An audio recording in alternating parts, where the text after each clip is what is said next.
Mothers and fathers are becoming the most powerful voices, taking on big tech. Many parents are joining a nationwide coalition demanding restrictions on social media for their children's safety. Joining us now are two mothers who tragically lost their sons to suicide after experiencing intense cyberbullying. Parent SOS co-founders Maureen Molak and Kristin Bride. Welcome to you both. Thank you for being with us. Maureen, I'm going to start with you. You were in a congressional hearing room 90 days ago. You heard big tech leaders stand up and say, we're going to make things right. Do you feel like they've made or are making anything right at this point? No, not in my opinion. And we need Congress to act. They were the ones that were talking big and wagging their fingers, and now we need action from them. And that's what we're going to be doing. We're going to be in D.C. next week asking for that action. Kristin, some action that has been taken is actually sort of the clock is ticking on either a divestment of TikTok. They have 12 months to do so. Otherwise, the full ban. Does a TikTok ban a year from now do anything for you to move the needle on this issue? No, a TikTok ban will not keep our kids safer online. What we need is COSA, the Kids Online Safety Act, because that will require these social media platforms to have a duty of care to our children when they are designing their products.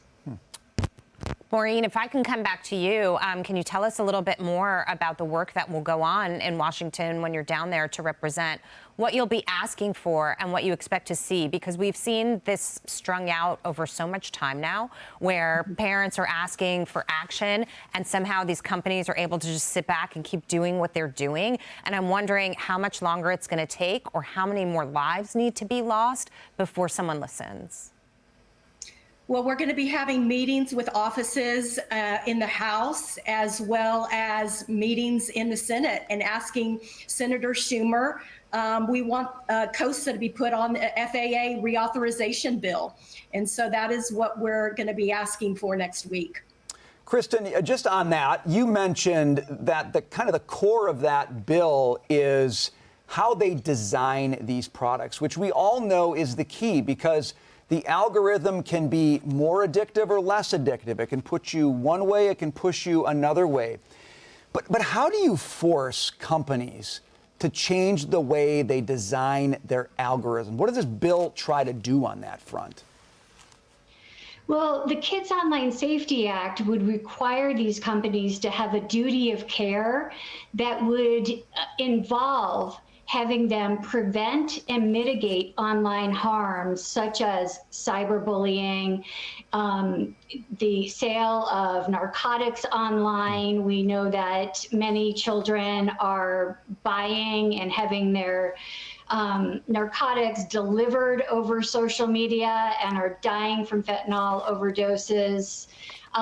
Just even in the case of my son, he was bullied over anonymous apps that were on the back end of Snapchat. For years, these platforms have known that cyberbullying is prolific over these apps when it is anonymous, yet they designed their product in this way to do the exact same thing.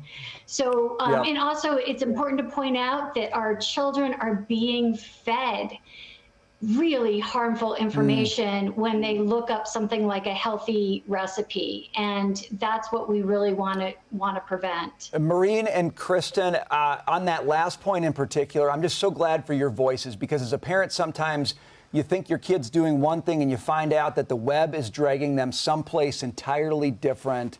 I'm glad you're fighting. I wish you the best of luck, that a good outcome can come from this. Thanks for being with us today. Thank you. Thank you for having us.